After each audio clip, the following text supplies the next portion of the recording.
ভারতের লোকসভা নির্বাচনে প্রচারণায় সরব ছিল সব রাজনৈতিক দল। ঐতিহ্য ধরে রাখার পাশাপাশি আধুনিকতায়ও ঝুঁকেছে দলগুলো প্রচারণার জন্য ডিজিটাল মাধ্যমকে বেছে নেয়, এজন্য ঢেলেছে কোটি কোটি টাকা।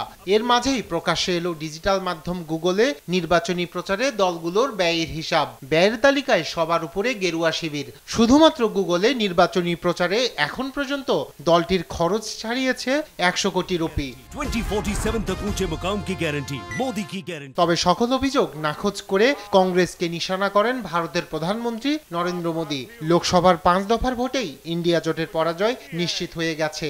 কংগ্রেস এখন ডুবন্ত এক জাহাজ। তৃণমূল কংগ্রেসের জাহাজও ফুটো। সোমবার পশ্চিমবঙ্গের ঝাড়গ্রামে এক নির্বাচনী জনসভায় এসব কথা বলেন মোদী। कांग्रेस ये डूब चुका जहाज है और टीएमसी के जहाज में भी छेद हो चुका है। ये दोनों एक दूसरे की सवारी कर लें, फिर भी ডুবনা তো তয় হ্যায়। এদিকে এদিন পশ্চিমবঙ্গের এক জনসভায় প্রধানমন্ত্রীর বক্তব্যের জবাবে পাটকেল ছোড়েন মুখ্যমন্ত্রী মমতা বন্দ্যোপাধ্যায়। এবার ভারতের ক্ষমতায় ইন্ডিয়া জোট আসবে বলেও দাবি করেন তিনি। দিল্লিতে ইন্ডিয়া জোট যে সরকার গড়বে, আমরা সেই জোটকে আমরা সম্পূর্ণভাবে হেল্প করব। মোদী বাবুদের কোনো গ্যারান্টি নেই। ইতিমধ্যে শেষ হয়েছে ভারতের 7 ধাপের লোকসভা নির্বাচনের 5ম পর্ব।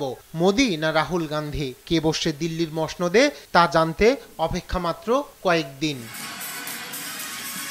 রায়হান কবির শুভ্র, নিউজ ডেস্ক, দেশ টিভি।